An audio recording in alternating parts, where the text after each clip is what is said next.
Hey, everybody, welcome to the Jimmy Dore Show. I'm here with Ron Placone. Howdy, howdy. Ron will be in Florida in January. If you're in Florida and you want to go see his stand-up tour, go to ronplacone.com.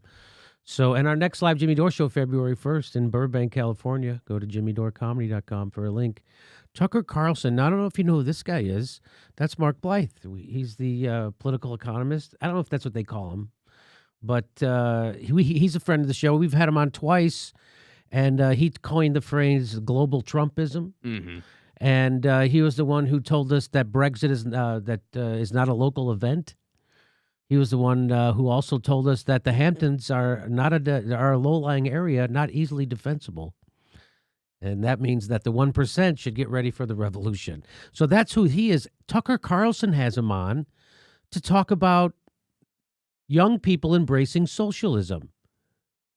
Now, while Tucker Carlson says lots of knuckleheady things, in my opinion, and a lot of people say he's a white nationalist and all that stuff, so there's a lot of bad. So when I show a clip of Tucker Carlson, it's to show you that even a guy like Tucker Carlson, because the whole point of me doing this show is that even a guy like me, a dumb nightclub jagoff comedian, C-student his whole life, if I can see through it, that means that they can see through it, which means they're lying to you. So when I knew that the housing market was going to crash, I was like, even I could see it coming. If I could see it coming, that means they could see it coming, and I could see it coming in 2006. So that they all knew and didn't do it. So that's why when I show Tucker, I'm like, well, if Tucker Carlson has these thoughts and he sees the truth of this situation, that means that everybody does. Because Tucker and I are two knuckleheads. That's my point. People always, again, like to say, why are you propping up the not doing that, you assholes? No, I mean, that's the point that makes it so much more significant. Yes. You know, I mean, Tucker Carlson is someone, I would say 99.9% of the time, I don't agree with Tucker Carlson. Yeah. So when there's those things where it's like, oh, he's actually making sense about this certain topic, well, that topic is basically a universal truth then. Yeah. And whoever's not reporting it that way, it's because they're paid to not understand it. It's like, why are they allowing Tucker Carlson to be the they already have Shep Smith. Mm-hmm. Why do they let him be Shep Smith sometimes too? Right? And Shep Smith's the guy who can tell the truth, the counter narrative on Fox News. Mm-hmm. So I think sometimes on Fox News, they bring the opposition on to kind of try to go head-to-head with them, try to get a juicy soundbite. But sometimes the person is just this well-spoken intellectual who knows their stuff, like Mark Blyth. Yeah. So do you think that's what they were doing, that he was trying to bring on Mark Blyth to kind of... I don't think... So let's watch the clip, and you tell me. So he brings on Mark Blyth. Watch this. Fundamentally, most elections are about the economy. Fundamentally, elections are about the economy. Tucker Carlson told the truth. Everybody take a shot. Okay, here we go. Fundamentally, most elections are about the economy. That has always been true. What's striking about the polling in this one is how many voters say they want profound change to the U.S. economy. Young people famously say they identify with socialism pretty strongly. The question is, why is that? It's not just that they're being misinformed. Is the current economy not working for them? It's not just that they're being misinformed. I love how he says that. It's not just, why are they into socialism? It's not just that they're being misinformed. No, it might be some crazy idea that they think it's important to eat and stuff. They might have a crazy idea that you should be paid a living wage if you work an honest job. You know, crazy stuff. It's not just being misinformed. It's also those other ideas. Having rent covered is cool, kids. So here we go. He brings on Mark Blyth. Mark Blyth is a professor of political science and international public affairs at Brown University in Providence, and he joins us tonight. Professor of political science, I always thought he was a professor of political economist? No, I was wrong. Professor of political science.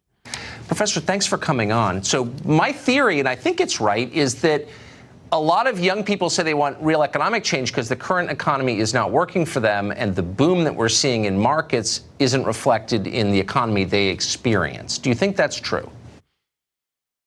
What? Tucker Carlson understands what the problem is? Tucker Carlson says his theory is that the economy isn't as good as it used to be, and young people are going to struggle no matter how... Yeah. What? That's what he just said, right? Yeah, well, he's also trying to imply that there's some boom going on. He's like, "Oh, are the young people just not seeing this boom?" You know. Oh, okay. So, all right. So there's a little bit of leading there. I think Okay. he wants to go toe to toe. I feel like. Oh, okay. I think there's definitely a lot of truth in that. What a lot of your viewers will obviously feel themselves is that they're working harder constantly, but at the same time, while there's lots of employment, lots of jobs, no one's saying this economy isn't good, it's not really showing up in wages. And that's been a story that's been going on for a very long time now, all the way back to the late 70s, in fact. Wow, that moment, Tucker Carlson and Mark Blyth, that moment you realize that your best chance to see a progressive on a cable news show is on Fox. There he is. That was kind of amazing. Okay, here we go. Interesting. So that is interesting.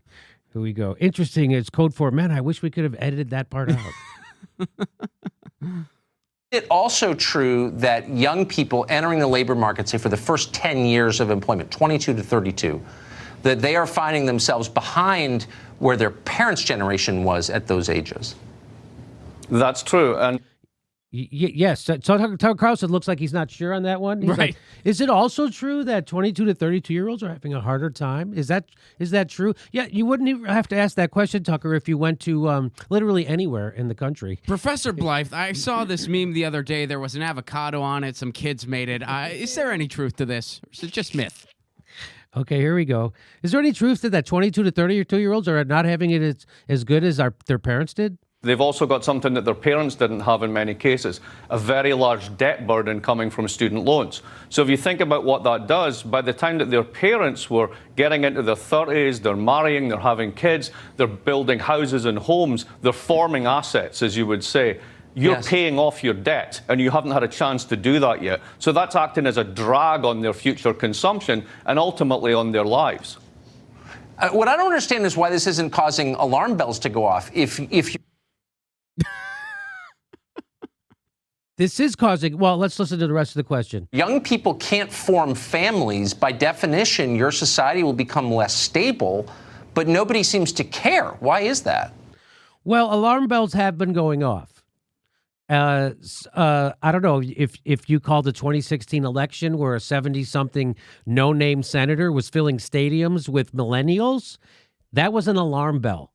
At the same time, the establishment candidate couldn't fill a gymnasium with $1 billion in her pocket. That was an alarm bell. That wasn't an alarm bell. That was an alarm bell to me. How about also the alarm bell of the statistics that 80% of all workers in America live paycheck to paycheck? How about the alarm bell of 30 million Americans don't have health care? How about the alarm bell that 50% of all wage earners earn $30,000 or less? How about the alarm bell that 64% of Americans can't afford a $1,000 emergency? Those aren't alarm bells to you? How about the alarm bell that they elected Trump? How about that alarm bell that half the country stayed home, including Wisconsin and Michigan, and we elected Trump? That's not an alarm. That wasn't a wake-up call. So there are a lot of alarm bells going off. Yeah, we can go back even further. How about the alarm bell of Occupy? How about the alarm bell what of was Occupy? Right, go ahead. Barack Obama winning in 2008 in a landslide by A promising black guy with a, that wasn't a, right? Mm-hmm. Promising a platform he didn't deliver on, but nonetheless promising that platform. So there's definitely a lot of alarm bells. They just weren't really talked about like they should have been in the media. So then maybe you don't think they were alarm bells. But they were there. Okay. I think because the incentives for both parties are skewed in a really interesting way, which is the following. So the question is why he's asking, why isn't anybody doing anything about this? Right? If you can't have a society without young people being able to have a stable future and blah, blah, blah, why isn't anybody doing anything? And he's going to explain to you, because of the way our political system works, young people don't vote and old people do. Here we go. Let me back it up a little. Young people can't form families. By definition, your society will become less stable, but nobody seems to care. Why is that? I think because the incentives for both parties are skewed in a really interesting way, which is the following. Old people own 80% of all the assets in the world, and they're the people that vote twice as much as young people. So if young people are too busy worrying about paying off their loans and not going out to vote, then politicians are going to go where the money and the votes are, and that's with old people, and that's what they care about. But, I mean, don't long-term you risk having upheavals in your society? Things become really volatile, and that's bad for everybody if you don't have an economy that allows people to get vested in the society? Where it's particularly dangerous, less than the social upheaval, is in the financial sector.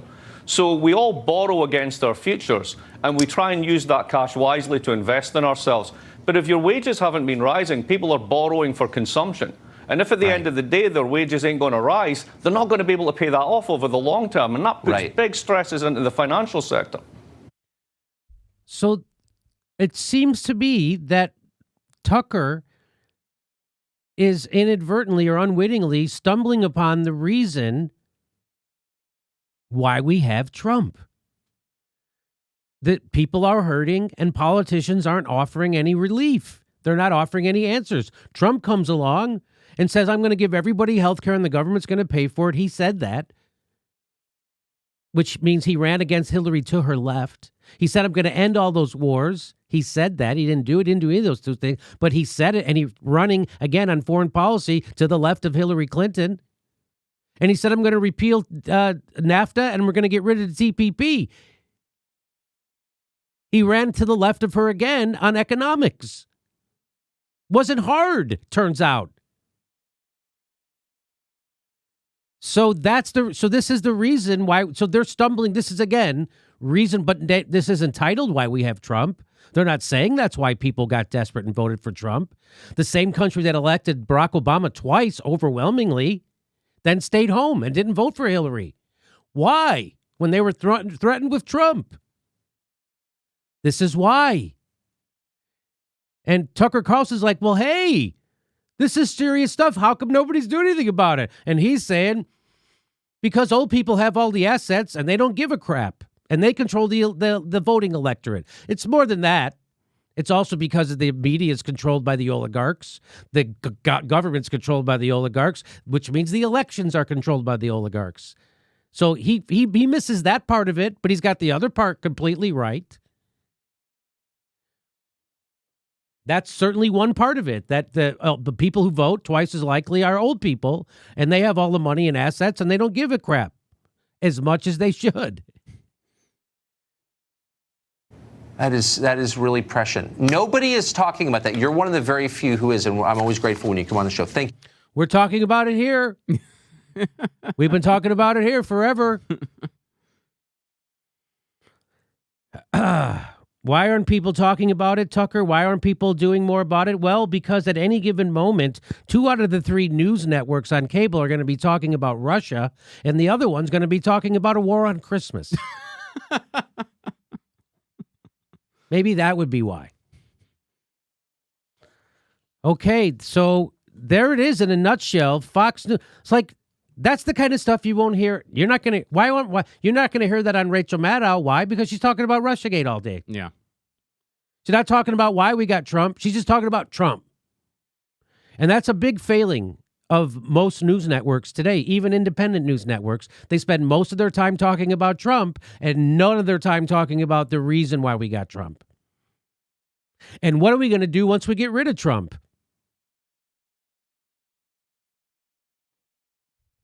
That's and it's amazing that if Tucker Carlson can stumble onto this, that means that everybody should know this. That's why I'm saying this. And that means Rachel Maddow knows this. Chris Hayes knows that he's become the thing. He used to write about the thing he became. A tool of corporations. He used to write about how it happens through osmosis, through it just being around. He wrote about it in his book. And he became that. They don't even... So they know this stuff. And here's Tucker. How come nobody's talking about it? Because they're always talking about Russiagate or the war on Christmas or Barack Obama's tan suit. Anything else, Ron? Yeah, I mean, kudos that they had him on. I mean, Yes. I think it's a cool thing. And you know, like what I said earlier, I do think typically on Fox News, when they bring lefties on, and that's why you see it on Fox News more than MSNBC That's or correct. CNN, they do want to have a debate. Whether that was the intention here, I have no idea. I'm not a mind reader. But I think it was one of those things. He was just so solid on his points. The Tucker Carlson was just kind of like, well, okay, is this for real? And he's like, yes, it's for real. It's for real. Promise you, it's real. Okay. There you go. Why do the kids like the socialism? I wonder why the kids like the socialism. Well, maybe because the capitalism almost killed them. Our next live Jimmy Dore show is February 1st in Burbank, California. Go to jimmydorecomedy.com for a list of all our live shows, and please become a premium member if you can. Become a patron. It's the way we support this show because they're coming at us, and we give you bonus. We give you hours of bonus material every week. Check it out. Become a patron. And if you can, make sure you're still subscribed. They unsubscribe people every day. I know it sounds crazy. It only takes a second. Please make sure and click that bell when you subscribe so they'll send you a notice when we drop a video. Thanks for your support.